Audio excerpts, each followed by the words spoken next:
They took the medal off before his hands could stop trembling. The ribbon slid against the scar at his collarbone, an old burn, a new wound, and the applause folded over Thomas Hale like something polite and unstoppable. He kept his eyes on the floorboards until a voice cut through the hall, a low, unadorned syllable that made the room quiet as a church.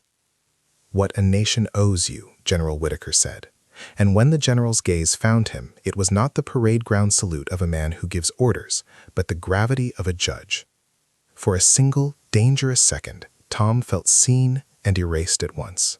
Seen by the man who'd sent boys up ridges, and erased by the tidy sentence that would hang above his name in every headline. Wait, before the next revelation unfolds. If this story has already captured your heart, let us know where you're following from. To ensure you don't miss unexpected twists, emotional reconciliations, or new beginnings, subscribe and stay connected. Now, back to the story. After the cameras, after the bouquets, there was a lull where the press corps clustered like gulls, and Tom felt his life being renamed for him. They called him a one-man army, the boy who had stayed and fought while a battalion withdrew. And somewhere between a wire service and a Sunday column, that line grew teeth. Mothers who had never heard his voice set his photograph on mantels. Men he had never seen shook his hand and used the word hero as if it were permission to touch him. He answered the same questions the same way, because Whitaker's staff liked tidy narratives and the public liked to be safe inside them. Eleanor Carter did not like tidy narratives. She stood at the edge of the hall with a small notebook, not the kind reporters faked for stage purposes, but a real thing with a ribbon and a corner slightly bent from the way she carried it in the pocket of her coat. 28. Hair pinned back in a practical twist, a military aids badge clipped to her lapel until she remembered she was a correspondent now, and unclipped it with a measured motion, as though performing a ritual every time she crossed from one world into another. Her eyes were the sort that read rooms and did not allow sentiment its cheap exit. When she watched Tom, it wasn't the spectacle of medal or photograph that interested her. It was the way his hands remembered the shape of a rifle even as they folded and unfolded on his thighs.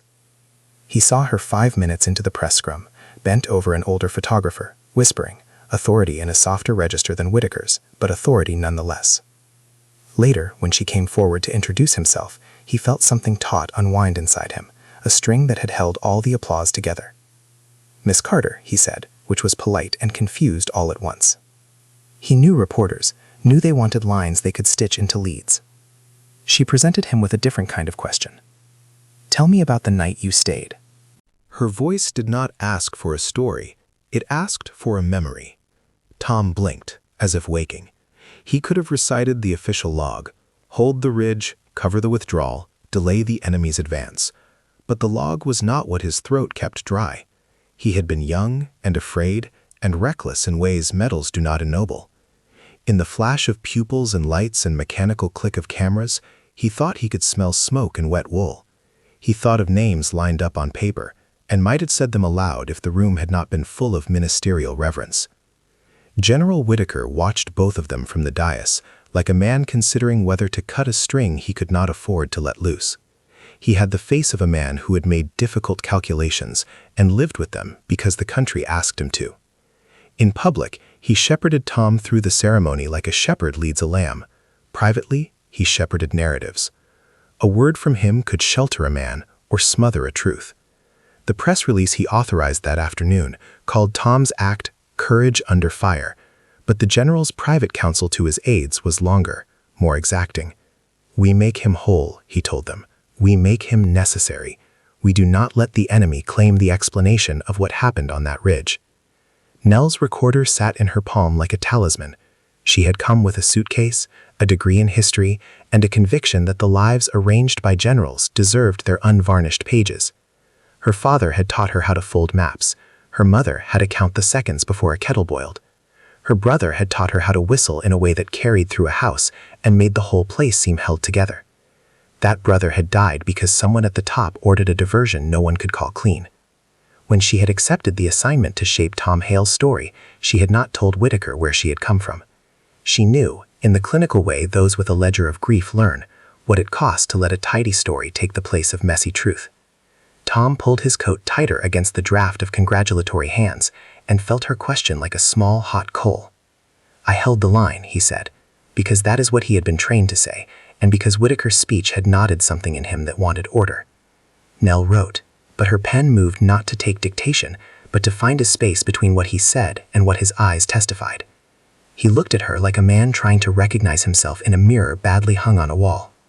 "It wasn't that simple," he said finally, and it was the first time anyone at the ceremony heard a crack in the myth. Outside, the parade ground light washed the plaza in a late afternoon that felt like the end of the world, gold and sharp, making every face look like an illustration. A newsreel camera cranked. A chauffeur opened a door for Whitaker, and he stepped into a black sedan like a man stepping out of a picture. Tom was surrounded by well-wishers, some small-town mayors, one former schoolteacher who had insisted on bringing a wreath he'd made in wool. Nell lingered until she had gathered enough for an interview, and then she trailed Whitaker's staff to the military headquarters where the real work of remembrance was done. The typing of narratives, the sealing of phrases into press statements, the placement of pauses. "You're here to humanize him," Whitaker said to her before he knew much about her, and she detected not a question but a test. His office was oak and winter light, and the sort of silence that had been trained into it by decades of giving orders. He was smaller and private, or perhaps the uniform made him look so. He had the face of someone who had burned a path through fog and had chosen a map along the way. "We can make more than headlines if you're careful. We can make a shape that lasts for the country." Nell felt the heat along her spine. "I'm here to tell the truth," she said. It was both confession and oath. Whitaker's jaw moved, like a man chewing on a thought he could not swallow. "Truth," he said at last, "is a luxury in wartime." He said it without malice, spoken as if it were a fact of arithmetic, but the sentence landed like a verdict. To him, narratives were currency, and men like Tom were investments. To him, a messy truth could be a contagion. She thought of her brother's uniform in a wooden crate, the way the letters folded into the bottom like confessions. She thought of the day she had not been there to shield him because she had been given orders to stand elsewhere, an absurd cruelty that felt like a bad joke when offered as a reason for his absence. If she told Whitaker the origin of her interest, he would know what it meant for his ledger. He would also know what it could cost her. Tom watched from the doorway when she left.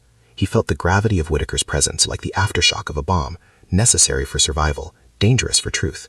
He had been awarded a medal for staying when all the sensible things told him to run. For months he had answered well-worn questions until the answers became scaffolding. Now, with Nell's notebook in her hand and the curl of perplexity in her mouth, he found himself wanting to say the unsayable. That he had failed in ways the medals could not cover.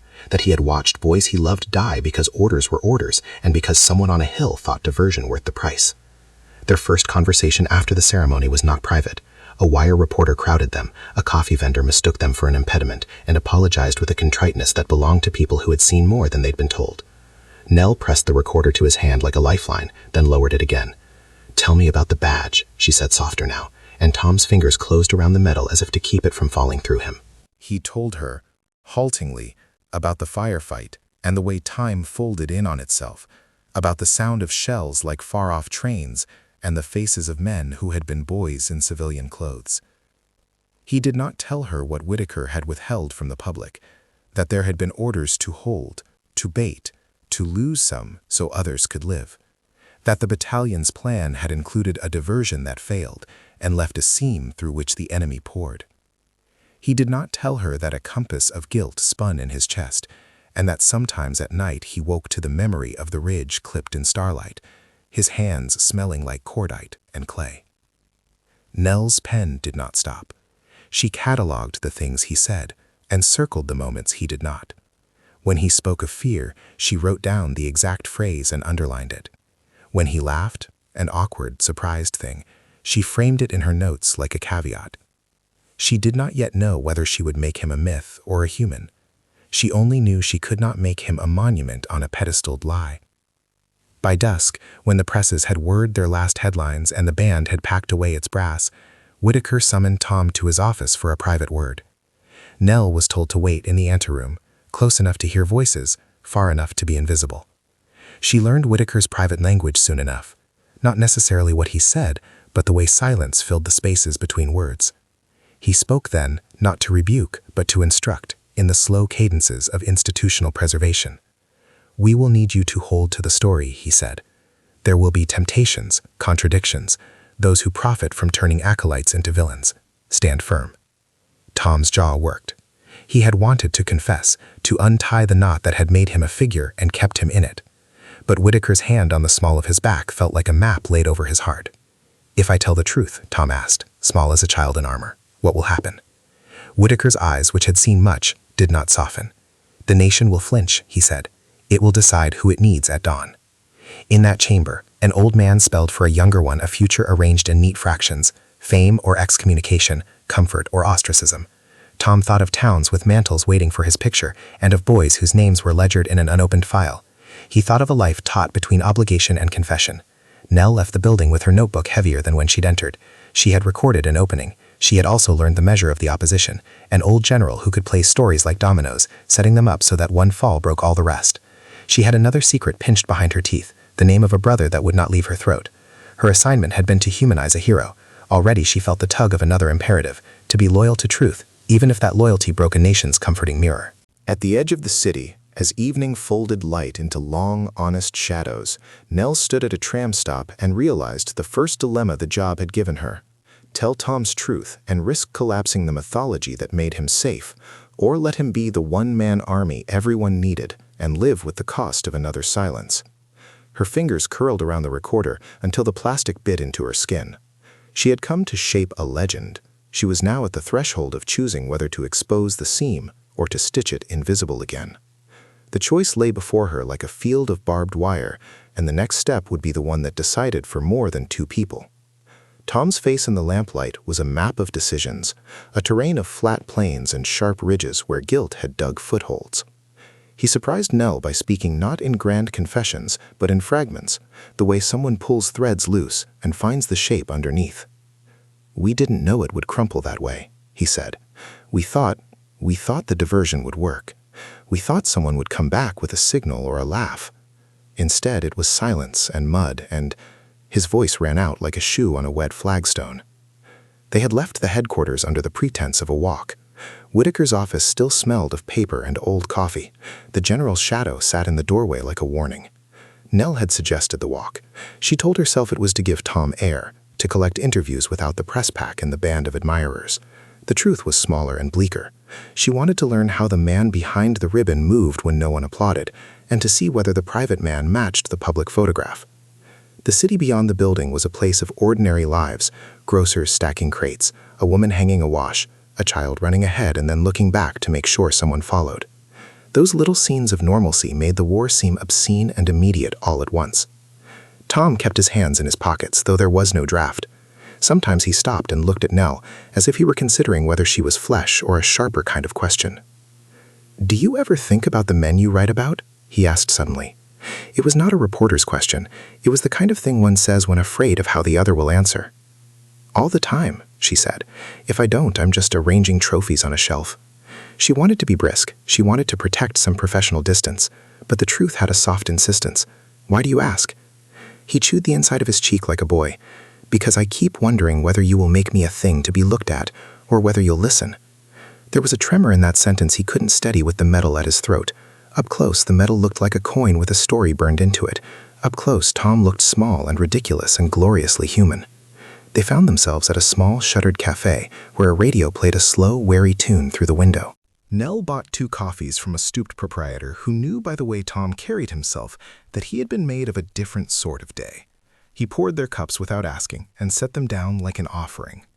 The cafe's back room smelled of boiled beans and something she couldn't name, maybe the residue of worry. Tom sipped his coffee as if tasting whether warmth still meant anything. "Tell me about the first time you realized they'd shout your name," Nell said. She watched him with the patient insistence of someone cataloging a rare bird, not to possess it, but to know its habits. For a moment, he was silent. Outside, a trolley hissed by, and the driver cursed at a dog. The world kept moving. "They printed my face in a newspaper before my mother could write me a letter," he said. "A neighbor brought me a slice of cake because she had seen my photograph in her paper and decided that was enough to make me a person with needs." He smiled, and the expression was quick and brittle. "Maps were drawn by men who'd never been caught in fire. Men I knew, I'd eaten with them, had their names shortened to a line of ink in a file."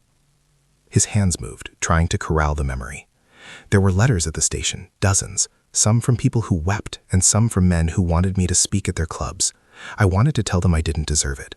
He laughed then, a sudden sound that didn't reach his eyes.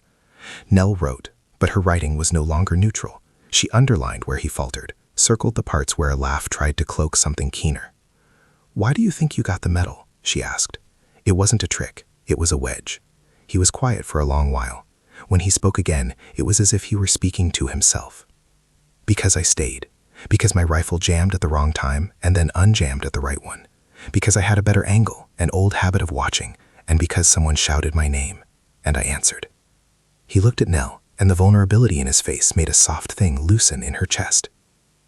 "And because sometimes you do something foolish, and the world gives you a ribbon for it, so it can feel safe." Nell wanted to press him for names, who shouted, who failed, who lived or did not, but she also felt the shape of the story. It was not only his confession she wanted, but also his permission. People like Tom had their lives reassembled by strangers, and Nell had learned that some reparations required consent. "Did you make a choice to stay?" she asked quietly. He answered with a flatness that was not about innocence, but about the distance between memory and present understanding. "I thought I was choosing to do right," he said. "Later I found out I had chosen because the orders said so, and because I was afraid to let the men next to me die, and because I wanted to be brave. Those reasons do not make me holy." He laughed again, softer. "They make me complicated." There it was. The complicating geometry Nell had been sent to find. And in the space between revelation and pity, something else began to take shape. An undercurrent of tenderness, not sudden, but patient. When Tom paused, Nell saw the small movement of a man testing whether a hand reaching for him was going to be cold or warm. She lay her pen down and saw him relax in the way of someone who has been given a moment's reprieve. But the reprieve belonged to a fragile truce rather than a solution. That evening, Whitaker's aide called Nell to a meeting, and the sound of the general's name on the telephone sucked the warmth out of her. She had the recorder in her pocket like an exposed nerve. In the general's office, Whitaker's gaze had a sharpness that made Nell's spine vibrate. He had noticed the way she looked at Tom, the little hesitancy in her questions that hinted at a possibility Whitaker feared. Sympathy that could unspool his careful script. "I've seen your work, Miss Carter," he said. His voice was the kind that measured a thing before purchasing it. "You've an eye for the private line. I respect that. But right now, whatever you do with Mr. Hale's interviews will shape a nation. The story we give them will matter. Men will build their courage around that narrative."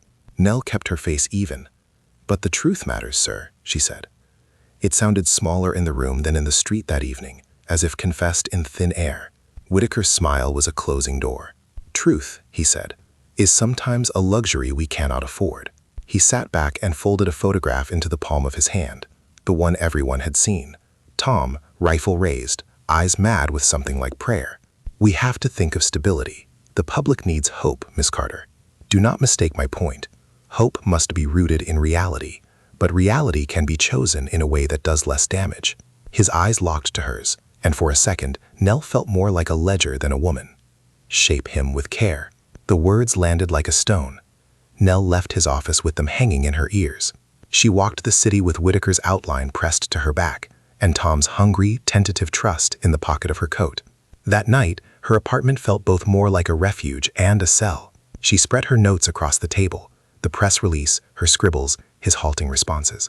Her mind moved between obligation and defiance, like a ship trying to find a harbor in a storm. For the first time since she had taken the job, she felt the needle of her moral compass dig into her palm. Meanwhile, arrangements were being made for Tom that would keep him under the glare.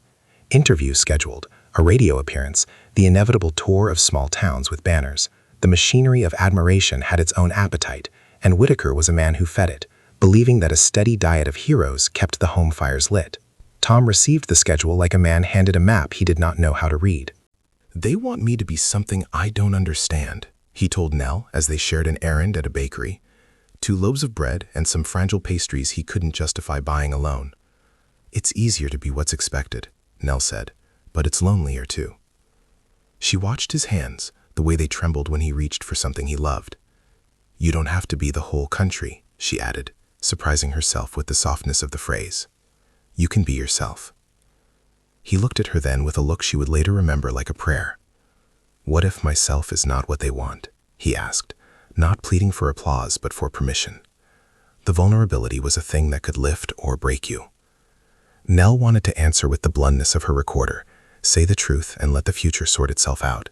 But another part of her, the one whose brother lay under the earth because someone had decided to accept a tidy casualty, hardened like a blade. In the weeks after the ceremony, the press became a tide. Papers rewrote paragraphs into Pan. Children were taught in school about the one-man army who had given space for retreat. Yet beneath the surface, small fissures opened. A private letter from a member of Tom's former company reached a columnist who asked public questions that Whitaker's office had not anticipated. "Why did a diversion fail?" the letter began, and the ink smelled like accusation. Rumors flickered through the city like small fires, that the men sent to distract the enemy had been sent without enough men, that the orders had been miscommunicated, that bravery and folly sometimes looked the same from the outside. Tom began to receive men who wanted to speak to him with the intimacy of veterans and the agenda of citizens. Some brought grudges, others offered gratitude. A man named Jimmy, a one-time corporal Tom remembered from nights of bad tobacco and bad jokes, came to see him one afternoon and said, without preface, "You saved me." Tom's face lit in a way that made Nell's throat ache. "But I lost some." He could not say the names. He left the sentence dangling like evidence. Nell found herself drawn deeper into these late conversations. When Tom spoke of the men whose faces he could not forget, she heard the timbre of a grief that did not only belong to him. She also heard the echo of Whitaker's caveat, "Shape him with care." On her desk she kept two piles of notes, one that recorded what Tom told her, and one that contained her private margin. Names, facts, the whispering outlines of a plan. To ask, to probe, to give the public a story that did not flatten pain, but that also did not ruin lives. That tension between care and truth tugged at her, because it was not simply an ethical exercise. Her pen had power, Whitaker had power, Tom had the most frail power of all, the right to name his life. Each time she considered publishing an unvarnished truth, she measured the possible ruin against the need for it. There were nights she dreamed of her brother's letters and woke with the blank ache of questions unsaid. The first obstacle came subtle as a cold. Her notebook, her private ledger, went missing from the small coat closet where she'd left it after an interview. Panic made her fingers sharp and clumsy. She retraced steps, questioned the station clerk, and then realized how thin her hold on the narrative world had become. Someone had taken it. The thought of Whitaker's hand at work lingered in the back of her mind, but accusing the general without cause would be foolish. She told Tom, small and private, and the color left his face. "Maybe someone thought it was evidence," he said slowly, as if turning over a coin and discovering a bruise. "Maybe someone is playing at being literature's policeman." Nell felt anger rise like a tide. Her private notes were not mere paper. They were the skeleton key to lives she was trying to protect. "We will find it," she said, voice hard. And in the same breath, she said something softer. "If it's gone, we'll have to rebuild without it. We'll have to rely on what you remember and what you choose to say." Tom took her hand then, a gesture both impulsive and necessary. His palm was warm and rough. "I don't want you to lose your job over me," he said, "and I don't want you to lose your courage because of me." "You're not the reason I have courage," she said. "You're the reason it's harder to be brave." The sentence was clumsy and true, like an apology and an indictment rolled into one. He laughed, a small sound that might have been a sob if the moment had bent another way. The missing notebook was only one of many pressures waiting for them. The schedule grew, the rumors grew teeth, and Whitaker's maneuvers became more deliberate. He began to place friendly columns in sympathetic papers to feed small, controlling details that made Tom's life a manageable exhibit. Nell saw the hands moving strings and felt the space of her agency narrow. Yet each time she thought of her brother and the orders that had taken him from the field, a cold resolve steadied her. Between the flurry of press and the weight of missing words, something easier and human began to root. Late one night, after a day of interviews and a debate outside a town hall about what to do with men who returned too scarred for the public's imagination, Tom led Nell to a small garden behind his lodgings. A government-issued light hung over a bench. The radish smell from a nearby kitchen rode the air. He sat and offered her a cigarette, an old habit he had promised to forsake in front of a camera, and she refused with a smile.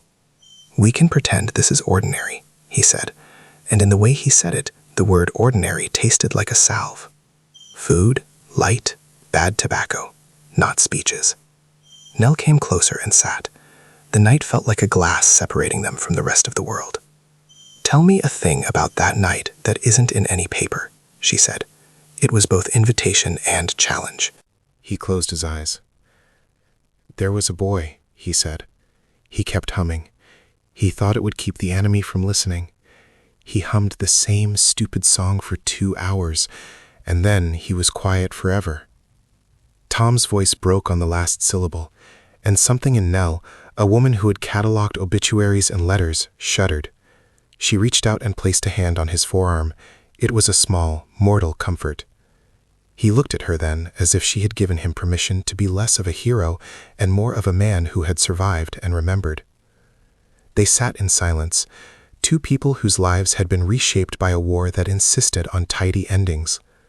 Around them, the world kept its normal, small cruelties, tramlines, the whisper of a brawl in an alley. Inside the garden, in the lamplight, their shared vulnerabilities knit a fragile thing, an allegiance not to narrative, but to truth. It was not a solution, it was not even a plan. It was a small, human bond that would complicate every decision to be made. When they parted that night, the city felt different, full of small choices that could be kindnesses or betrayals. Nell carried the weight of Whitaker's warnings and her own missing notebook. Tom carried the weight of towns that expected him to be a talisman. Between them lay the hard work of deciding how to live when the story people wanted did not match the life they had lived. The tug and pull of that decision would only grow louder.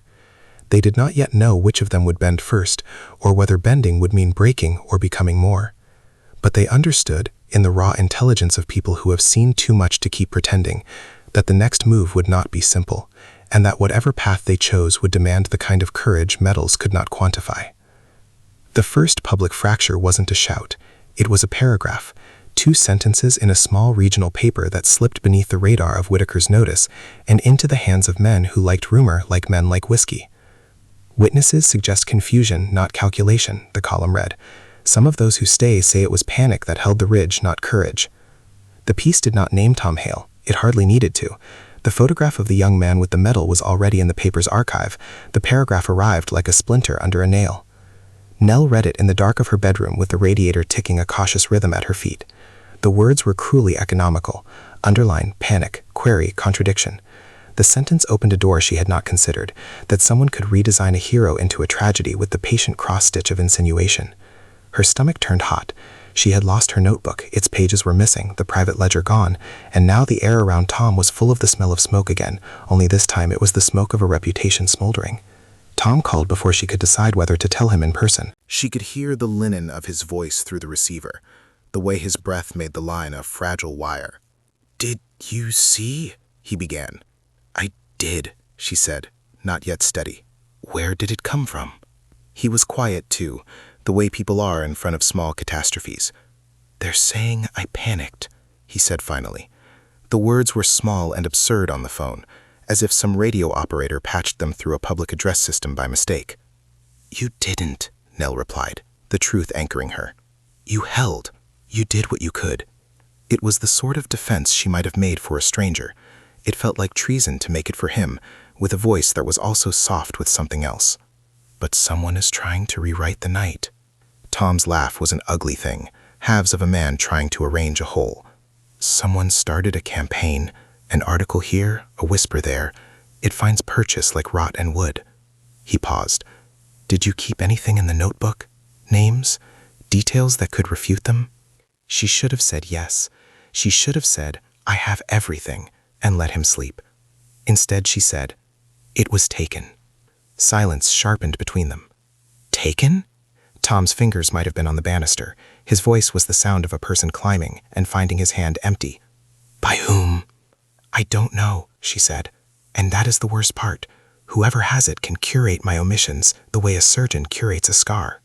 She wanted to tell him about Whitaker's office, about the cool way the general had suggested she shaped the story.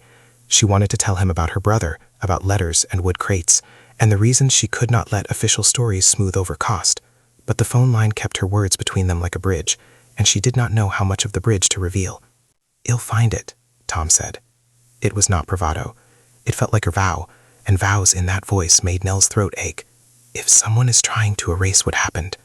Or to cast it differently, she interrupted, because she'd learned the hard arithmetic of motives, which isn't the same as erasing, but if it changes the tenor of what you said. I won't let them make me a liar, he said. Not in public.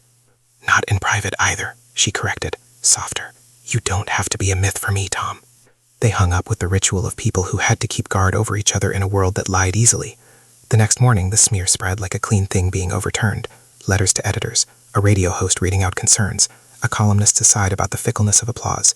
Nell's missing notebook became a rumor with a purpose. Someone suggested to a reporter that there had been confusion on the ridge, and the reporter, who needed drama and had little appetite for nuance, amplified the suggestion into a tidy header. Whitaker, when he summoned Nell, wore the same expression a man wears when he has found a weed in his garden. It annoyed rather than enraged him. He disliked small things that grew without his permission. Miss Carter, he said, gesturing to the chair as though theater was a favored instrument. Our problem is not the press at large. It is the press's appetite for contradiction. We have to starve it. Someone has my notes, Nell said, before she could compute diplomacy. The words leapt like a coin tossed into a well and made a ringing sound. Whitaker's hand closed around the arm of his chair like a man who had found a splinter.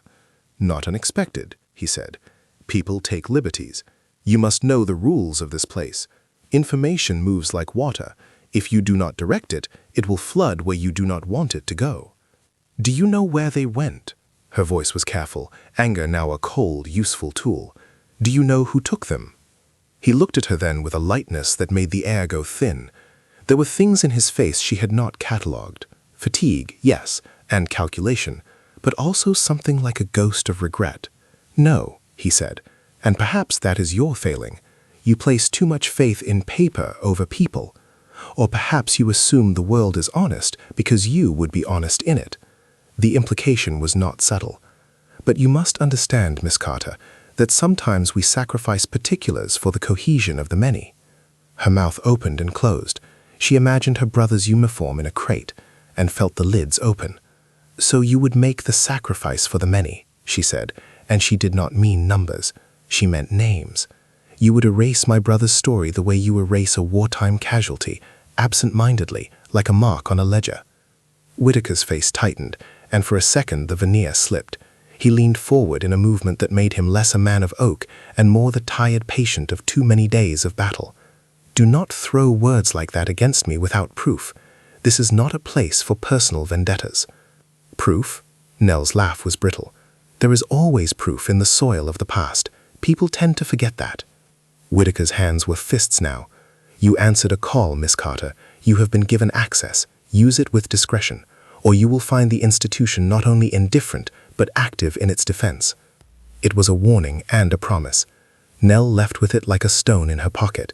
She thought of how her brother had been traded in the name of a plan, how men like Whitaker had learned to see sacrifice as currency. The idea of revenge flickered, but she knew the shape of revenge. It consumed you. She wanted instead to be surgical. She wanted the truth to cut without maiming. The fractures did not stop at her desk.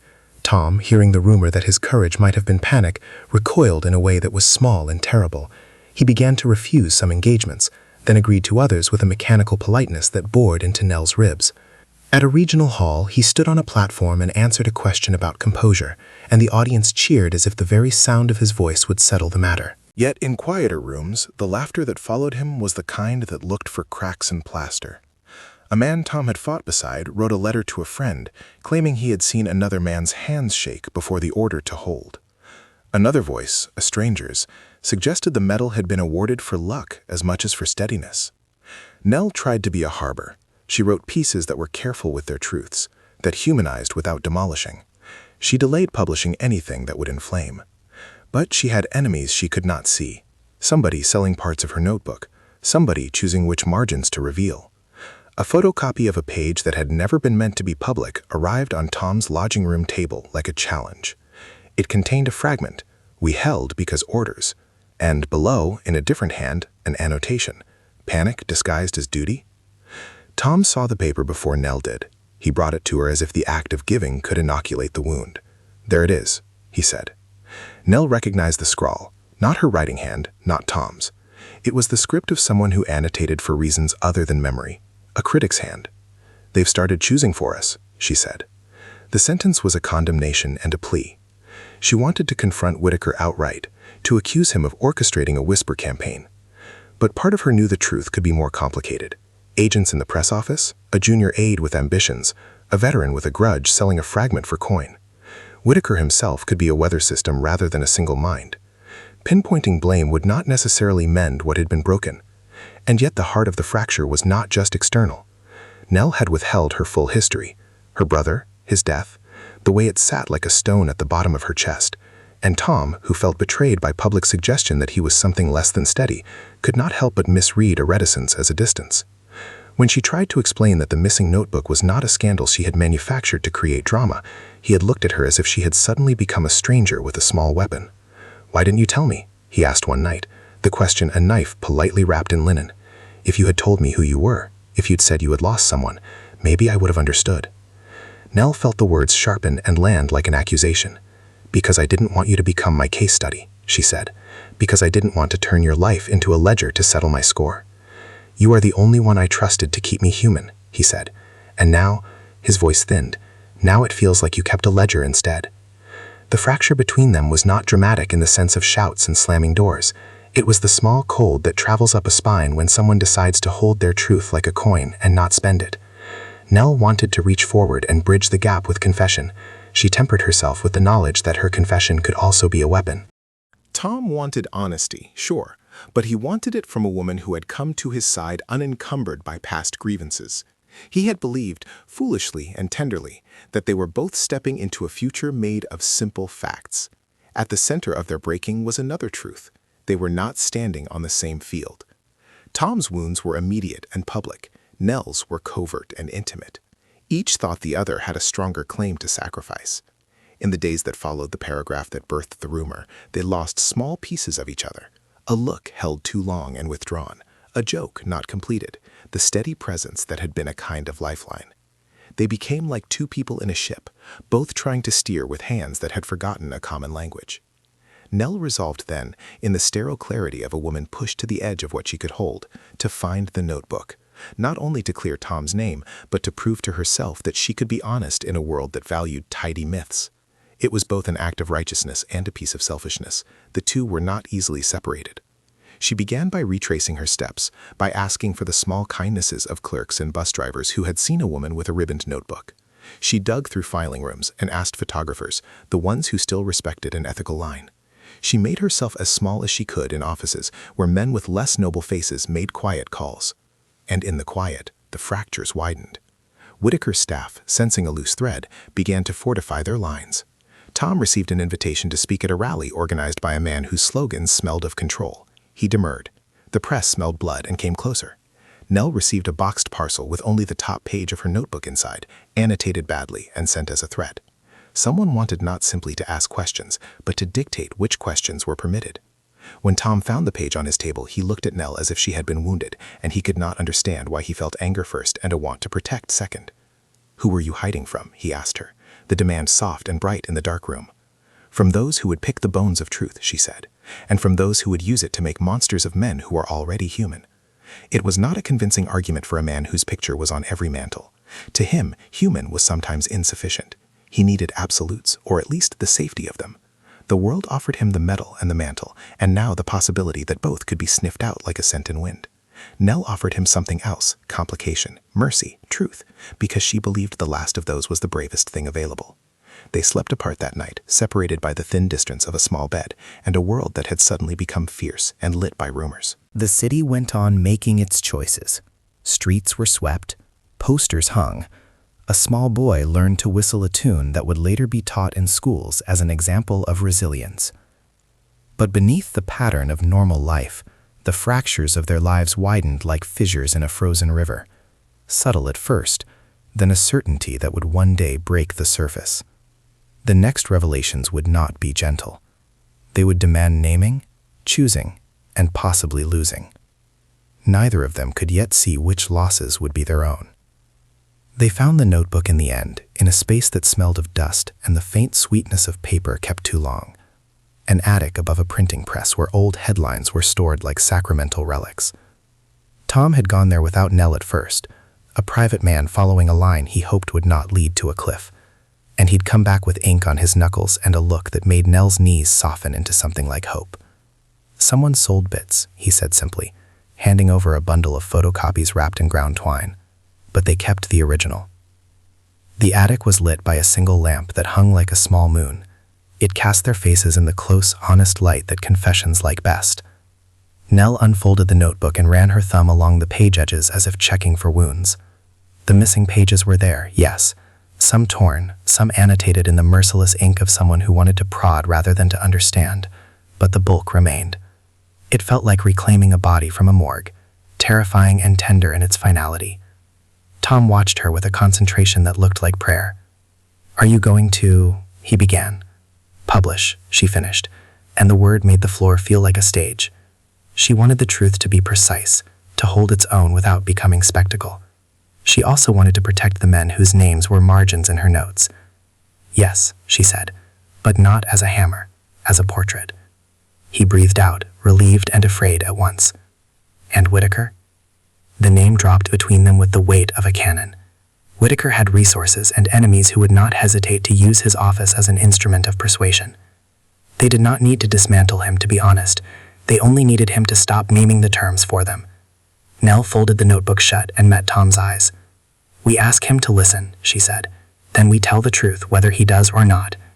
They went to Whitaker together. The general received them in a room that smelled of civility and old wood, of a man who had learned how to keep storms at bay with polished phrases.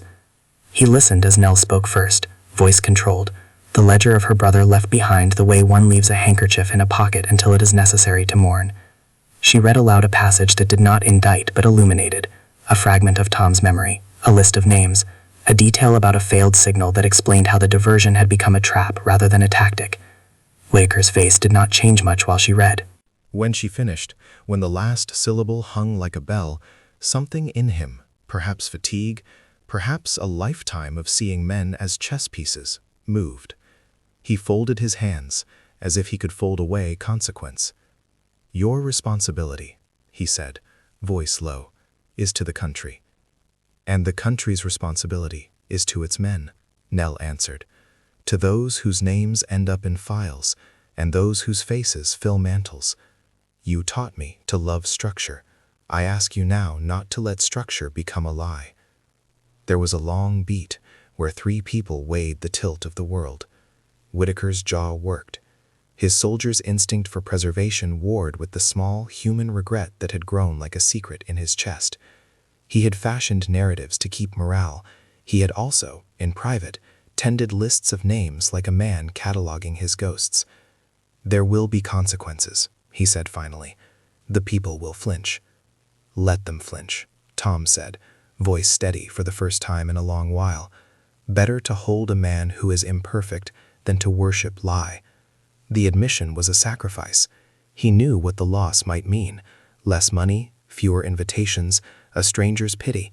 He also knew what living under false praise had cost him: sleep, names, a life where he could stand up and be small and ordinary and safe in the arms of people who loved him for all he was. Whitaker closed his eyes as if listening to a memory that had been made too loud. "You will not be destroyed by truth," he said, surprising them both. "You will be remade, uglier perhaps, but truer. The army owes the dead honesty as much as it owes the living courage." It was not full absolution. Whitaker asked for alterations, some phrasing softened, some names delayed while families were notified. He did not ask for lies, he asked for care. Nell agreed because care was how truth could be delivered without massacre. She promised to name what needed naming and to hold back what would cause unnecessary harm. They hammered out terms like people assembling a stretcher: practical, hurried, kind where possible. When the piece appeared, 3 days later in a morning paper whose editor had a conscience, a hush moved through the city like a new weather. Nell had written it as she had promised: a portrait of a man who had been brave and confused, a ledger of names, a description of a diversion that had frayed into catastrophe, and the general's tempered acknowledgement that war is often a bad arithmetic of choices. She had held back the most incendiary margins, leaving some grief unnamed and some blame communal rather than criminal. The reaction was not uniform. Some readers felt betrayed, their neat myths unsettled. Others felt relieved, as if a weight had been lifted from a mantelpiece. Tom read the article at Nell's flat, the newspaper trembling in his hands. When he reached the end, there were no fireworks, only a long, shuddering breath and a laugh that almost broke into a sob. "They will talk," he said, voice small. "And I will stand in the middle of their talk and not be ashamed." He kissed her then with a kind of urgency that was both apology and gratitude. It was not a dramatic clamor, but the finishing of a seam. "You risked your career," he murmured against her mouth. "You could have been cast out." "I risked the lie staying," she said, fingers in his hair. "If I had stayed silent, I'd have been a different kind of coward."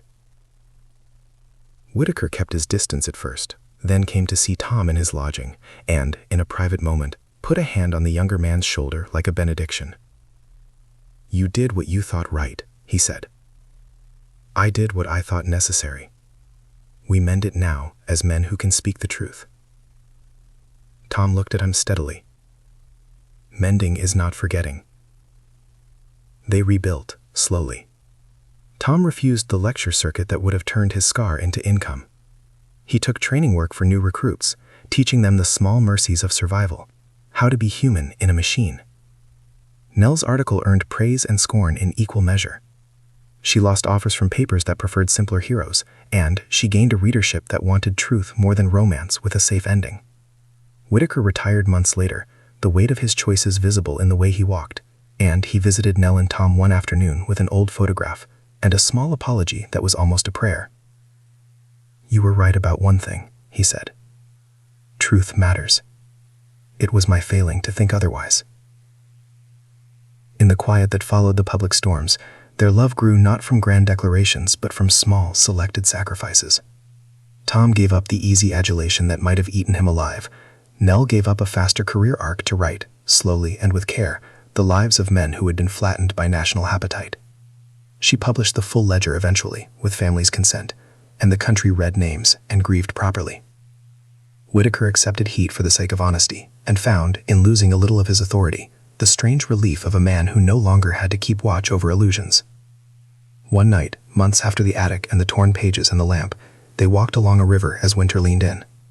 The city was quieter, kinder in its acceptance of complication. Tom stopped and pulled out a small coin. The metal had been polished less now, not because it had lost meaning, but because it